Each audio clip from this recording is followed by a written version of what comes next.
Chapter എന്ന് കരുതി വെക്കാം തെളിവുകൾ. അതായത് വേറൊന്നുമല്ല, നമ്മുടെ സ്കൂളിൽ അത്യാവശ്യം ഒരു മെമ്മറി സൂക്ഷിക്കത്തക്ക രീതിയിലുള്ള ഒരു പ്രോഗ്രാം ശാസ്ത്രമേള, പിന്നെ ഫാൻ ഷോ അല്ലെ, വേൾഡ് കപ്പിന്റെ അത് നല്ല ഗ്രാൻഡ് ആയിട്ട് നല്ലൊരു പരിപാടിയായിരുന്നു അല്ലേ. അപ്പൊ നമുക്ക് അടുത്തുമല്ല 2027-28 വർഷത്തിൽ നമ്മൾ പറയുമ്പോൾ അതിനുള്ള തെളിവ് എന്താണ് അല്ലെ, അത് എഴുതി സൂക്ഷിക്കുന്നത് കൊണ്ട് അല്ലാതെ എന്തുണ്ട് വീഡിയോ ആയിട്ടും ഫോട്ടോസുമായിട്ടും ഒക്കെ ഉള്ളത്. ഡോക്യുമെന്റേഷൻ എന്താ ഡോക്യുമെന്റേഷൻ? എല്ലാവരും യൂണീക്ക് ആണ്, മനസ്സിലായോ? ഇപ്പൊ ഞാൻ പറഞ്ഞ പോലെ വീഡിയോഗ്രാഫിങ്ങോ വീഡിയോ എഡിറ്റിങ്ങോ ഒന്നും എല്ലാവർക്കും താല്പര്യം ഉണ്ടാവോ? ഇല്ല, പക്ഷെ ഉണ്ടാവും ഈ കൂട്ടത്തില്. പ്രൊഫഷൻ്റെ ഒപ്പം ഒരു ഹോബി ആയിട്ടൊക്കെ കൊണ്ടുപോകാവുന്ന ഒരു കാര്യമാണത്.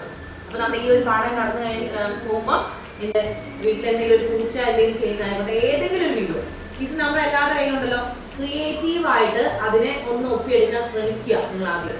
മനസ്സിലായോ? അത് പഠനത്തിന്റെ സമയമല്ല ഞാൻ പറയുന്നത്, ഫ്രീ ആയിട്ട് എത്രയോ സമയമുണ്ട്. ആ സമയത്ത് നിങ്ങളുടേതായ രീതിയിൽ ഒരു വീഡിയോ